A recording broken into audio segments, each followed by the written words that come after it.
Douglas திவானந்தா அவர்களுடைய கைதை எப்படி பார்க்கிறீர்கள்? அதாவது அவரிடமிருந்த ஒரு துப்பாக்கி அது பாதாள உலகக்குழு ஒன்றிற்கு வழங்கப்பட்டது தொடர்பாக விசாரணைகள் ஆரம்பிக்கப்பட்டிருக்கின்றது. அந்த காலகட்டங்களிலே அதாவது இராணுவத்துடன் இணைந்து இயங்கிய ஆயுத அமைப்புகள் தொடர்பாக எல்லாம் பல்வேறுபட்ட விமர்சனங்கள் இருக்கின்றது. நிச்சயமாக துப்பாக்கிகள் வழங்கப்படுதல் என்பது ஓரிரு கட்சிகளுக்கு வழங்கப்பட்டதாக கருதிவிட முடியாது. பலருக்கும் வழங்கப்பட்டிருக்கலாம்.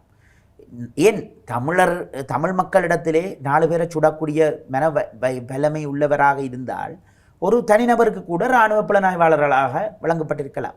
பலருக்கு இராணுவ புலனாய்வு சம்பளங்கள் வழங்கப்பட்டிருக்கின்றது. அப்படியாக பலதரப்பட்ட சீர்கேடுகள் எங்களுடைய நிழல் இராணுவம் என்ற வகைப்படுத்தல் பாராமிலிட்டரி என்ற வகைப்படுத்தல்கள் ஊடாக வழங்கப்பட்டிருக்கின்றது. ஆகவே இது இப்போது நீதிமன்றத்தினுடைய நிலுவையிலே இருக்கின்றது. ஆனால் இவர்கள் இந்த அரசாங்கம் சிறிய சிறிய விடயங்களைத்தான் பெரிய விடயங்களாக பூதாகரமாக காட்டு என்றால் சிறிய சிறிய துப்பாக்கி விநியோகம் வித்ததோ கொடுத்ததோ எங்களுக்கு தெரியாது. அது என்ன நடந்தது என்பதை நீதிமன்றம் தான் வெளிப்படுத்த வேண்டும், விசாரணைகள் வெளிப்படுத்தப்பட வேண்டும். ஆகவே ஆனால் இந்த விடயங்கள் தொடர்பாக எல்லாம் அரசாங்கம் சிறிய சிறிய விடயங்களை வைத்து அரசியல் செய்ய வேண்டிய அவசியம் கிடையாது. உண்மையிலே இந்த நாட்டிலே பாரிய விசாரணைகள் ஆரம்பிக்கப்பட வேண்டும், அதிலே மாற்று கருத்து கிடையாது. ஆயுதங்கள் எவரெவருக்கு வழங்கப்பட்டது, அது எவ்வாறு பயன்படுத்தப்பட்டது, என்ன எவ்வாறு தமிழ் மக்கள் கொன்றளிக்கப்பட்டார்கள் என்பது தொடர்பாக எல்லாம் பாரிய விசாரணை ஒன்று ஆரம்பிக்கப்பட வேண்டும். ஆனால் அரசாங்கம் அது தொடர்பாக நிச்சயமாக ஆரம்பிக்காது. ஏனென்றால் இராணுவத்தை ஒருபோதும் அவர்கள் காட்டிக் கொடுப்பதற்கு தயாரில்லை.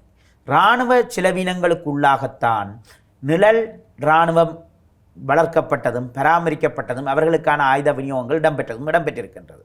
ஏன் அடிப்படையிலே என்னுடைய நண்பர்கள் கூட பலர் இந்த வீதிகளிலே சுட்டுக் கொல்லப்பட்டார்கள். ஊடக நண்பர்களாக இருந்தவர்கள், மாணவர் ஒன்றியத்திலே எங்களுடன் இருந்தவர்கள், தலைவர்களாக இருந்தவர்கள் ஜாழ் நகர வீதிகளிலே நாய் பேய்களாக சுட்டுக் கொல்லப்பட்டார்கள். அப்படி சுட்டுக் கொல்லப்பட்ட வீதிகளிலே சுட்டு போடப்பட்டார்கள். மன்னிக்கவும், அப்படியாக இருக்கின்ற ஒரு சூழ்நிலைகளின் அடிப்படையிலே இந்த அரசாங்கம் அவை தொடர்பாக ஒரு நீதியான விசாரணை ஆரம்பிக்க தயாரா?